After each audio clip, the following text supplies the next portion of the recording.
আসসালামু আলাইকুম রহমতুল্লাহ। প্রিয় ভাই বোনেরা সবাই কেমন আছেন? এই ময়লার নগরী আর কতদিন চলবে এভাবে সেটা কেহ জানে না। এটা কিন্তু একটি হাইওয়ে রুটের পাশে যদি এভাবে ময়লা ফেলানো হয় তাহলে কি পরিবেশ ঠিক থাকে? আর পরিবেশ নোংরা হচ্ছে এই কারণে।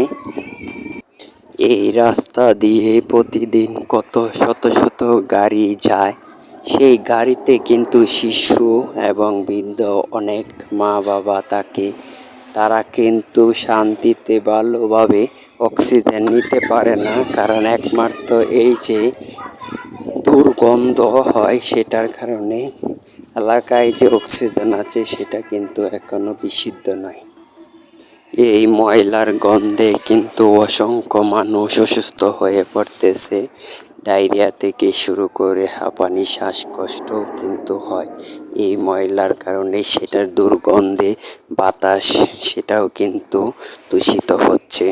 সেই বাতাস এই জায়গায় অনেক শুকুরগুলো লাড়াচাড়া করতেছে ময়লাগুলো, সে কারণে কিন্তু আরও বেশি পরিমাণে সেই দুর্গন্ধ কিন্তু ছড়াচ্ছে। তো এই ময়লা যেখানে সেখানে না ফেলে নির্দিষ্ট একটা স্থানে যদি ময়লাগুলো ফেলা হতো তাহলে কিন্তু এরকম পরিবেশ নোংরা হতো না। তো আমাদের সকলেরই উচিত নির্দিষ্ট একটি স্থানে সবাই ময়লা ফেলাবো। এই যে